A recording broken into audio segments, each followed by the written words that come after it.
Welcome back for another episode of Dollar Bin Digging. This is the article and video that I do for comicbookinvest.com, where I talk about those books you can still probably find tucked away in those cheap boxes, those dollar boxes, those discount bins, wherever you're digging for your cheap comics, whether they be at yard sales, flea markets, your LCS, half-price books, etc. These are some things I think you should keep an eye out for while you're digging that are based off of some of the recent news, rumors, things going on in the actual comics, television shows, movies, etc. Just things that kind of like sparked in my mind that I think are relevant to some of the things going on again in our comic books and pop culture today. Hopefully you're enjoying this series as well as everything else here on the channel. Please let me know what you think in the comments down below. Make sure that you like, you subscribe, you hit the alert button so you don't miss anything. Keep telling your friends so we can keep growing the channel. And if you want to see what selection of books I got for you this week, don't worry, I got them coming. I got a little left over from last week since I had to skip the show last week with all the holiday hullabaloo going on. I didn't have a lot of time. So we're doing kind of a 2-week catch up this week based off of the comics. So hopefully you're on board for that. So if you want to see what I got for you, just hang on for a few seconds after the intro, and I will be right back.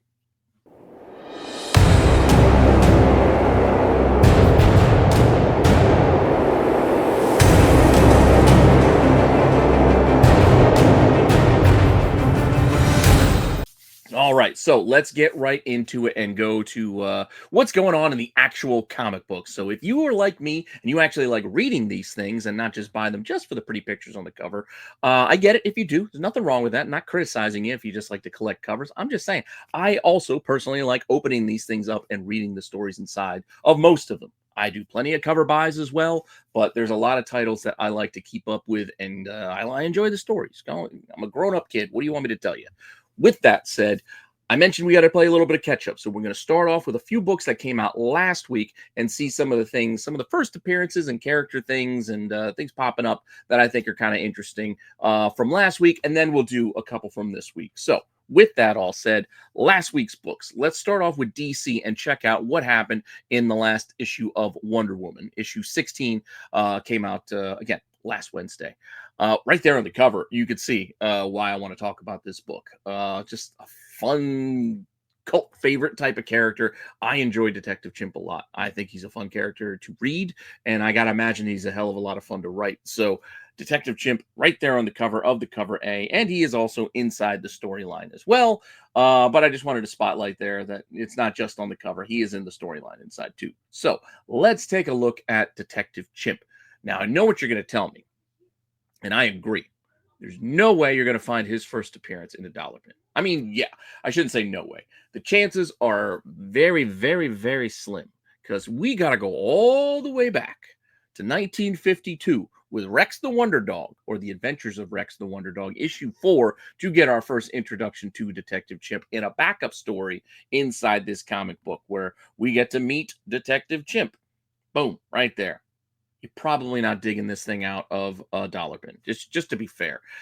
Even low-grade raws are probably pushing like 40 or 50 bucks easy, and those are like some beat-up copies. But that said, just wanted to mention that is the actual first appearance of Detective Chimp, but there are other options for us to talk about.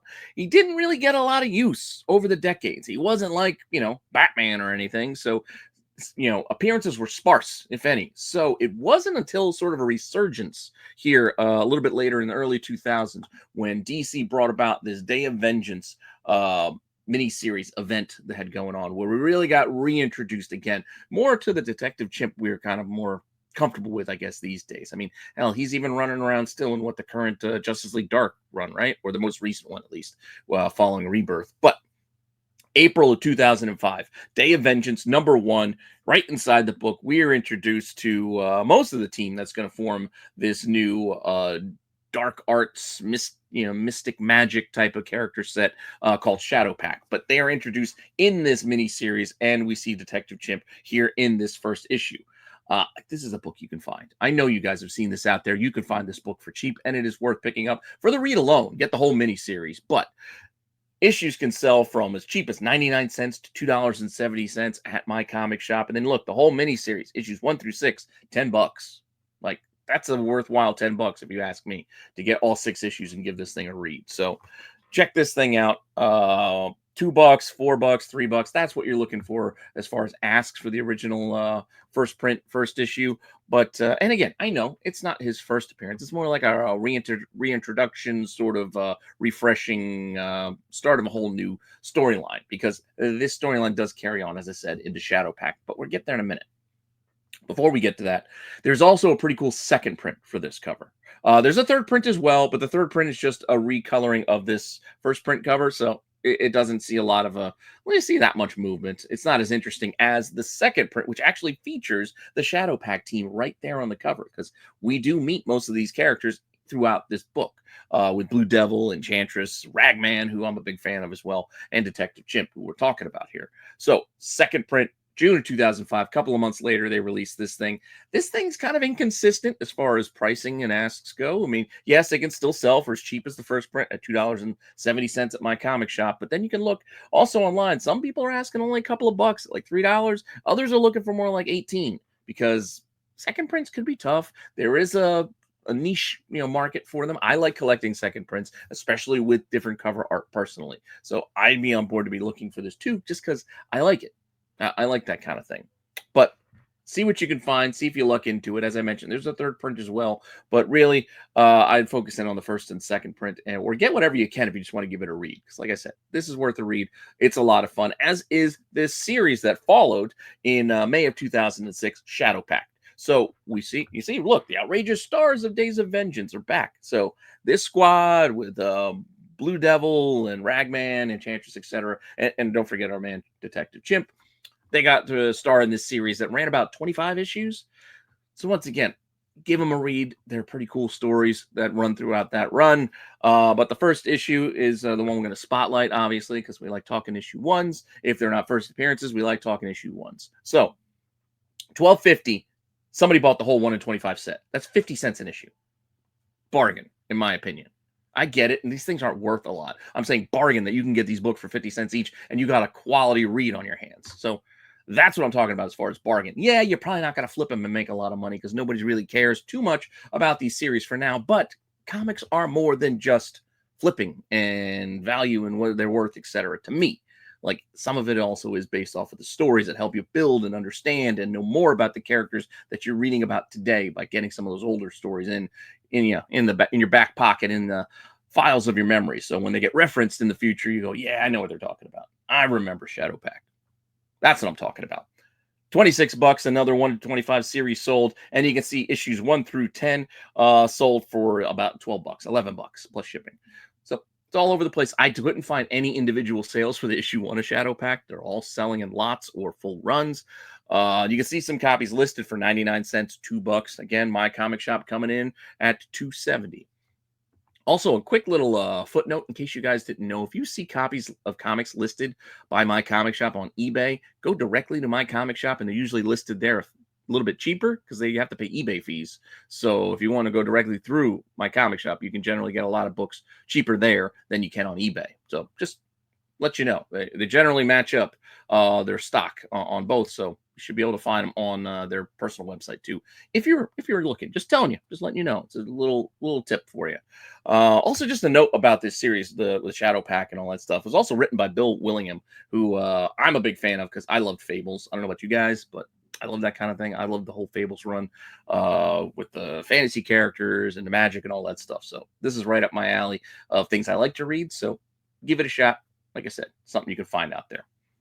Now, with that said, we're going to pivot from last week's DC offering to the Marvel book I want to talk about, which was Fantastic Four number 27.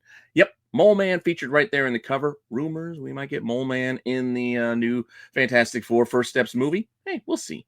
I mean, granted, he showed up right there at the beginning of the Fantastic Four run, so you're not going to be grabbing a Mole Man first appearance, nor are we here to talk about Mole Man. I'm just bringing it up because he's right there on the cover. Characters I want to talk about are inside the guts of this book, because they kind of get pulled out, forgotten about for a little bit, and then we're reminded, oh yeah, I forgot Thing and Alicia Masters have adopted these kids. And that's who I'm here to talk about. That's these two kids that they, again, adopted, the Kree and the Skrull. So here we have our first, the Kree boy, who I think is named Joe Venn, if I'm not mistaken. Yeah, Joe Venn. He's in here. Again, well, we'll get to how they adopted him later. But we got Joven, the Kree character, as well as the Skrull girl character here, who he's speaking with, and you can see how the Skrull impersonated their their dad thing there to get him out of school, yada yada yada. Just a fun little storyline that I guess they were doing in last week's Fantastic Four. But the Skrull character is Necroa. So you got the two, the Kree, Skrulls. We know they don't get along. I mean, Kree Skrull War, anyone, right? But these two both appeared first in the same comic book. So easy book for you to go and find, and you get both of them, right? And that book is Fantastic Four Empire. The number 0, it's like a one-shot.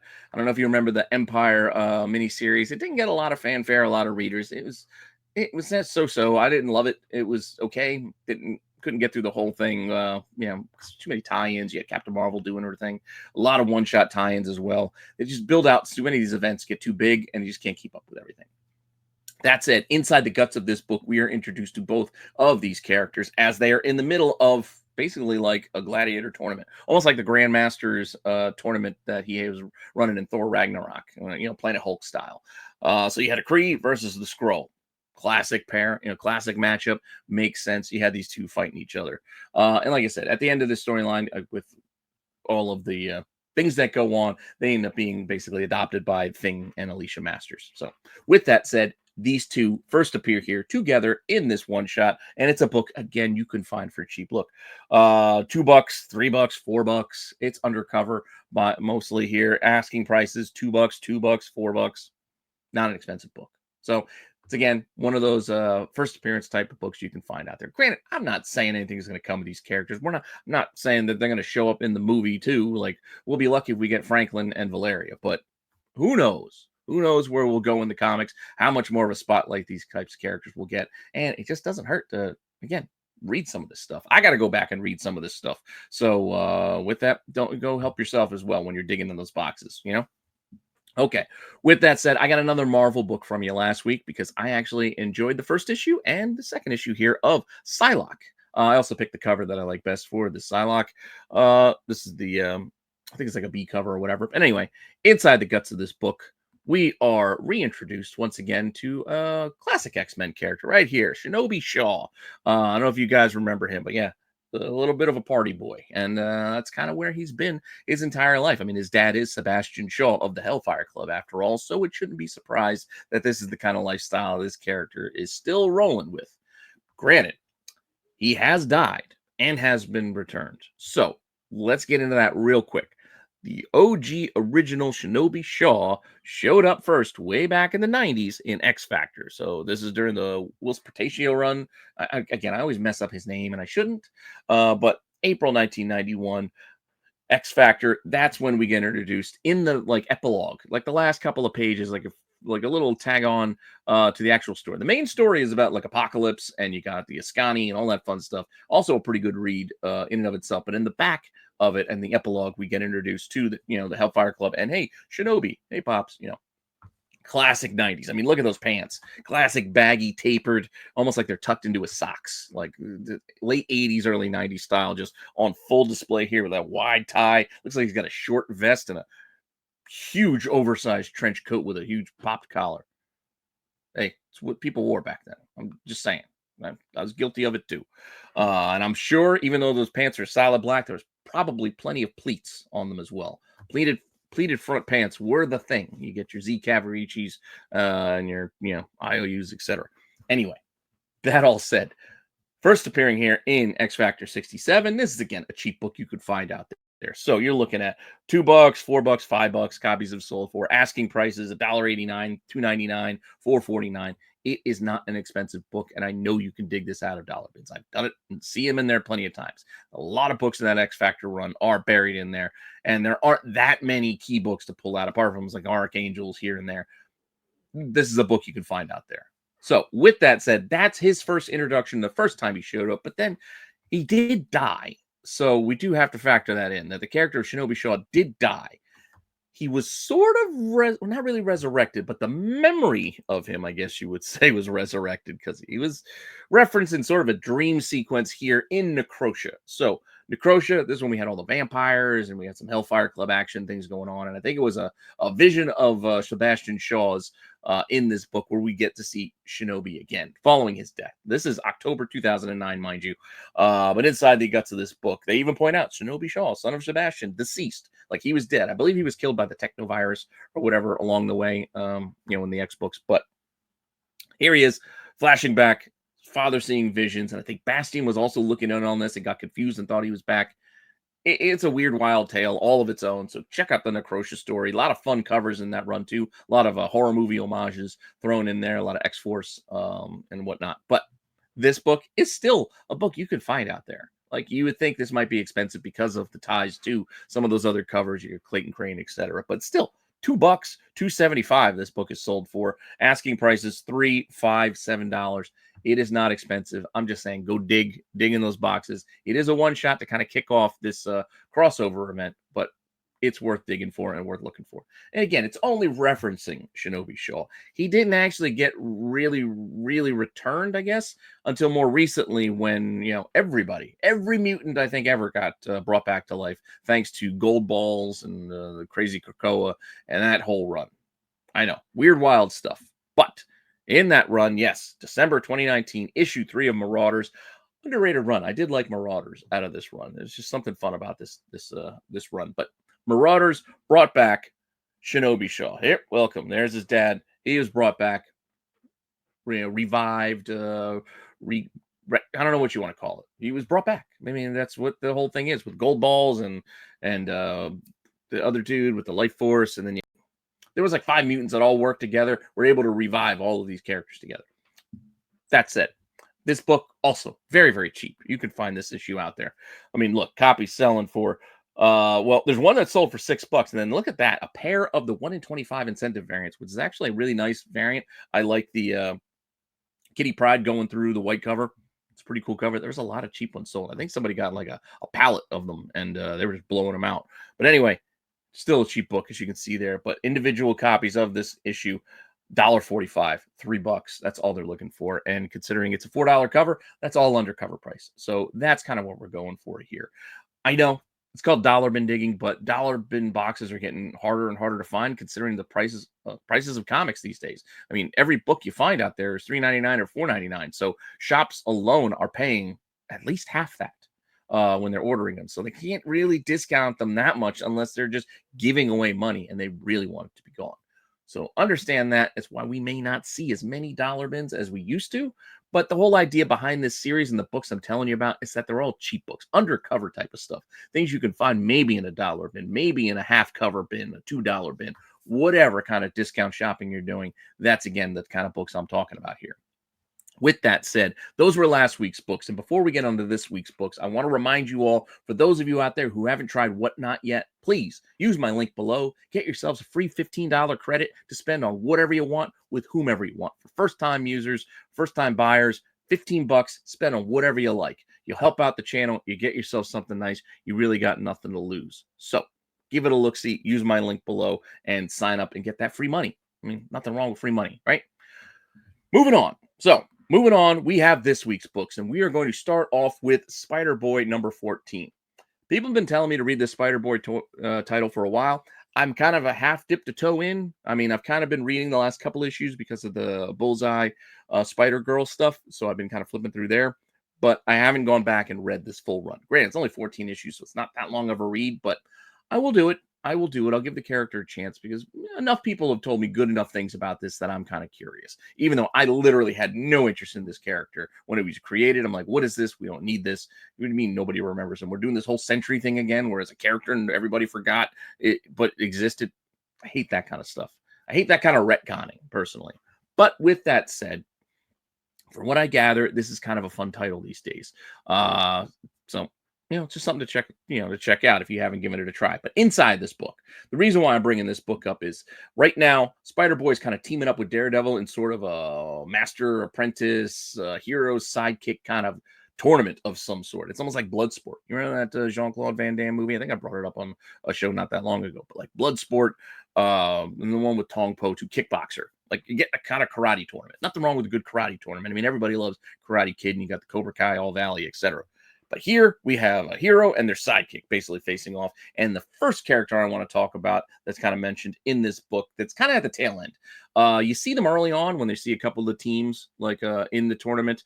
And they end up going fighting a different squad. But then at the end, they're teasing the next fight, which is going to be against this character, Bengal, for a Bengal tiger, I'm assuming. He's here with his little sidekick too. Like I forget what the little tiger kid's called. But anyway, Bengal first showed up way back in Daredevil. So Daredevil, May 1988 is the first appearance right there on the cover. Hard to miss. It kind of looks like he's got Wolverine claws, but they're not. They're kind of like almost makeshift size, almost like Elektra's. And Daredevil even mentions that inside the book too. But yeah, it's kind of a fun callback. I mean, we got Daredevil facing off one against his old foes in this tourney. It's kind of fun, right? And inside the book, like I said, you see Bengal showing up here, a derivation of the Psy, Elektra's weapon, blah, blah, blah. It distracts him. Cool. I don't know. Interesting look. Yeah, kind of like a tiger ninja type character. Can't go wrong there. Not an expensive book. First appearance that you can go and find and dig for fun. And again, sometimes I like throwing books out there like this so you can go and show off in front of your friends when you're out there digging. You're like, boom, look at this. Found first Bengal. You're like, who the hell is Bengals? Man, you don't know. It's just kind of fun, right? $7, $3, $2. You can find this book for. Has copies have sold for. Available copies $2.99, $3.75. Not an expensive book. Even a 9.8 is only looking for $80 as a starting bid. So not an expensive book at all. One you can go out there and dig for and find. And yeah, who knows? Who knows what will come of this character? Probably nothing. But like I said, part of this show is about scavenger hunt style, just books for fun and things tying into things that you might be reading right now, like me. And also, look, Ron Lim. Let's Ron Lim cover. I love Ron Lim from back in those days because he did Silver Surfer. I'm a big Silver Surfer fan, so I always look forward to Ron Lim's stuff from back in the day. He's still doing covers today, but surprisingly, the art style is it hasn't changed. He hasn't really like updated or altered his style like a lot of other artists has. It's kind of almost still has that Bagley-esque. Well, Bagley kind of has his kind of vibe since Ron Lim was around first. So I shouldn't say he's doing Bagley. Bagley's more doing Ron Lim, in my opinion. But with that said, also in this book, so we got Bengal. That's one character. Another one we see, as I mentioned in the earlier bit, that we see a couple of the teams here. Boom. Right next to Bengal. That was the tease, and then we got Bengal and the little sidekick later. And they actually fight the luchador and the monkey in this issue. But we're not talking about them. We're talking about this girl right here with the red star right there. Red star. The rising sun. Red star. Rising sun there on her chest. This is a character called Sparrow. So Sparrow, boom, shown here. Also in this tourney. Didn't get to see her throw down in this issue, but who knows what we got coming? Who should we be fighting next? She was first introduced in the final issue of Iron Fist, The Living Weapon. Also a fun series. I'm also an Iron Fist fan if you like that kind of stuff. I like that one run they had a few years ago where it was also a tournament. I don't know, something cool about tournaments. It reminds me of the video games I used to play as a kid because it kind of has that level up next boss kind of feel. Anyway, Iron Fist, The Living Weapon is the last issue of that series. It was Carrie Andrews. Pretty cool. I like the art. And she was introduced right here inside this 12th issue of the book. She's kind of like coming in to help train him, Danny Rand here. So interesting. Get a little bit more about the character and go pick up her first. With that said, this book, not too expensive, but, a couple out there. $4.50 on its own. One sold for $30 for the whole 12-issue series. It's not the easiest set to complete because it could be kind of tough to fill out that Living Weapon set, but, it's worth the time. It's worth the effort to read it. Copies on their own, $2.50 to $4. Not expensive, still a relatively cheap book. And then again, the 12-issue full run, somebody's asking another $30. It looks like a similar, no, it's not the same seller, but yeah, $30 for the whole run, if you could find them. So get out there and get to digging. All right, so that was Spider-Boy.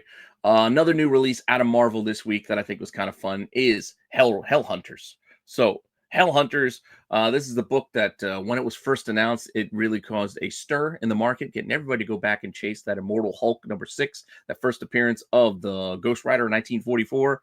I forget the Sal something or other is his name. Anyway, not here to talk about that book. We're here to talk about the rest of the team. No, not Logan. No, not Bucky. No, not Peggy Carter. No, not Dum Dum Dugan or Nick Fury. Those other characters all showing up in here. We're here to talk about this guy. So in the mix of this book, we've got this guy, Sebastian Zardos. who some call the Soldier Supreme. Uh, cool. Yeah, he's just part of the squad. So most of the other squad, their first appearances are kind of hard to find, hard to grab, pretty old, pretty expensive. But we can find Soldier Supremes first if you want to get it. And here he is. Boom. It looks like he's got an Eye of Agamotto on him. Pretty cool Hulk Hogan's, handlebar stash. Can't go wrong there. Hanging out with the big boys. Look, you got Thor's hammer right behind him. Anyway, he first appeared in Avengers number 50 from the somewhat recent run. So Legacy issue 750, but issue 50 of Avengers, multiple covers on this book. He first pops up just kind of in the background. He's not like a main player in this book, and I'm not going to try to pretend that he is. He's just kind of boom right there, introduced along with all these other people, including 3D Man. You can see 3D Man chilling in there with this squad, and you got Black Knight, you got Odin, and you got one of the other Sorcerer Supremes. I can't remember her name. Anyway, a lot of characters thrown in here, but one of them is Sergeant Zardos. So technically, that would be his first. This book, also, considering it's a semi-recent, it's undercover. You can find it out there. Look, copy sold for $3.99. $3.50 asks. There's a different cover for $5. $7 is kind of a high price with a bag and board. Yeah. It is what it is. It's not an expensive book. You can probably find this one like half cover somewhere in a box just out there and get yourself Zardos' first appearance. Kind of cool, right? I don't know. Ties into how much you enjoyed Hellhunters, I guess. Now, with that, I also wanted to quickly look at DC Book 2. I didn't get a chance to read this one yet, but I know inside this book, this new issue of Metamorpho, the Element Man, we are going to get reintroduced, I guess you will, to Element Girl. Very interesting history there with Element Girl. But yeah, I think they could be setting her up as maybe a bad guy. That's also things I've seen people talked about as rumors as well. And I think it could kind of play out that way with her being the big bad of this Metamorpho series. Granted, I'm not a big Metamorpho fan. I don't know a lot about Metamorpho's history. Rex Mason is not like one of my go-to characters. So I don't know a lot, admittedly. But I do know a little bit about a little bit. And part of the storyline with Element Girl would make for a pretty good villain when you think about it. That's it. Her first appearance goes all the way back to the original Metamorpho run. Metamorpho the Element Man. This was what, issue 10? I think issue 10 was her first, and she kind of had mostly appeared throughout the end of the run, going up to 17. I think she might have missed an issue or two there, but that was her first. This is an expensive book. This is like $40, $50 out there, so you're probably not getting this one in a dollar bin. But I wanted to tell you, that's her first appearance. What can you look for as far as Element Girl goes? Well, she was heavily featured in like a few of the issues of Wednesday Comics. I don't know if you remember those, the big newspapers that DC did. I know I find some of those buried in dollar bins out there too. So you can grab any of those if you want to give a read. It's like Mike Allred did Element Girl. You can give those a read. But also keep an eye out for this seminal issue that she had here in Sandman. So Sandman issue 20. Not one shot, but basically a one-off story focusing in on Element Girl here, where you find so much about the character, how like depressed and sad she is, and how she's welcoming, basically she's spending time with the character Death in the story. She's basically welcoming Death at this point. So it's fascinating read, fascinating issue. It's part of the Dream Country run. Sandman issue 20, as you can see here. Look at that look of joy when she basically turns to ash and she kind of fades away. Anyway, there's also an Essential Vertigo reprint of this too you can keep an eye out for. But even this, the regular one, it can sometimes sell for a little bit more, but you can find copies. Look, $5, $5.50, $8.50. Copies listed $8 to $10. Yes, there are some more expensive. There are even some a little bit cheaper. And like I said, there is the Vertigo Essentials reprint you can look for as well. Just putting it out there as something you might want to check out and read as far as Element Girl goes, because it is a great read. It is a fascinating story to hear about, and it, like I said, kind of builds on the idea that she could be the baddie, really. I mean, ultimately. Again, she hasn't had a lot of appearances throughout the years. I mean, you got those initial Metamorpho run issues, and you got those Wednesday Comics. We got this issue with Sandman, and then also a little bit later, as part of the Young Animal line in, I'm sorry, the date's wrong. But this is in the 2000s. Shade the Changing Girl. So I'm sorry I messed up, didn't update the date. Shade the Changing Girl, issue 4. There is a little backup, little story. It's only like 4 pages that also features Element Girl. And again, if you read it, you can kind of see the workings of what could be a villain, really. I mean, in it, there's like inanimate people just sitting there at this dinner table, and she's trying to play house with, and then just the things kind of fall apart and melt away. But it's just the delusions, and hey, you could see it. So she could be a good foil to Metamorpho, Rex Mason. With that said, this kind of again reintroduction of sorts that she was in this issue 4. This, I haven't seen any copies sell recently, but it's not expensive. You could find it for $2, 250, 270. Anything. There's even a B cover if you want to find the B cover there too. Also 270. It's not an expensive book, but it's interesting. And like I said, she could be a big part of what's to come. I haven't read Metamorpho yet. Again, a lot of it's speculation, but that's kind of what we do here too, right? We're kind of guessing, and if we're guessing for cheap, you're really not losing much if you gamble and you spend $2 on this book. That said, if you got to buy your supplies, BCW, use my link below. Use my code RENA10 to save yourself 10% off your order, your whole order. You got to get your bags, your boards, your short boxes, long boxes, CGC boxes even, top loaders, card pages for your cards, any sort of protection for your collectibles, whether they be comics, cards, etc. You can get them. You can get them at BCW, and if you got to buy them, you like to save some money, so save yourself 10% off and use that code, right? You can use the link too, but use that code RENA10 to save yourself 10% off your order. And again, you help me, and you also help yourself in saving some money. So with that said, I've got one more item for you before we wrap up here today, and that is news. So based off of the news, I did find an interesting story about comics that I thought was worth a mention and worth a look-see as far as you going and digging for comics this weekend. And that story was the announcement of this character coming back to Sam Wilson, Captain America, issue 3. What book am I talking about? The book hasn't even come out yet. Book's going to come out in January, and that's the first issue of Sam Wilson, Captain America, right ahead of the movie, which comes out in February. But by issue 3, we will see the return of Isaiah Bradley's son, Josiah X. I'm not even going to attempt to say his full name. There's a lot there. I'm going to get it wrong, so we're just sticking with Josiah X.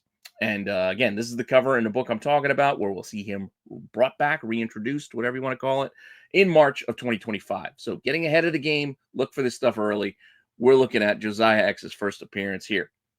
Now, where does he first appearance? Well, he first appears actually in The Crew back in the early 2000s. So May 2003, issue 1 of The Crew, we get introduced to Isaiah Bradley's son. And you remember Isaiah Bradley was the first Captain America that they tested it on, yada, yada, yada. You got to read the Truth miniseries for that. But in this series, following Rhodey, building out this crew, building out this team, we get introduced to Josiah X. You get his backstory a little bit more, I think, in issue 6 of this same run. So look out for all of these. I think it's only like a 6-issue series, but issue 1 would be his introduction. So boom, there he is in this book. Not an expensive book. You can see here copies selling for $5 to $8, listings for $4, $8, $10. Look for the whole run even. It is what it is. It's a fun little book that you can go out there and hunt for, and a character you want to get ahead of the game before he gets more page time, I guess, in comics in the coming months. So with that, I thought it was a fun little book to go and tell you guys about. Now, with that all said, that's all I got for you. So thanks for stopping by and checking this out. Hopefully you enjoy this series like you enjoy everything else here on the channel. Again, please let me know what you think in the comments down below. Correct me if I made any mistakes. I know I sometimes misspeak because I don't script this. I don't plan this out. I just make a deck based off of books I want to talk about, and I just sit down and start talking. So sometimes I say things incorrectly. I have no problems with you guys correcting me. I do not take offense to it. In fact, I prefer it if I am wrong that you do correct me so the right information does get out to everyone. So comment down below. Let me know what you think. Hopefully you're enjoying this as well as everything else on the channel. Thank you again for all the support, and I will see you all soon with some more content. All right?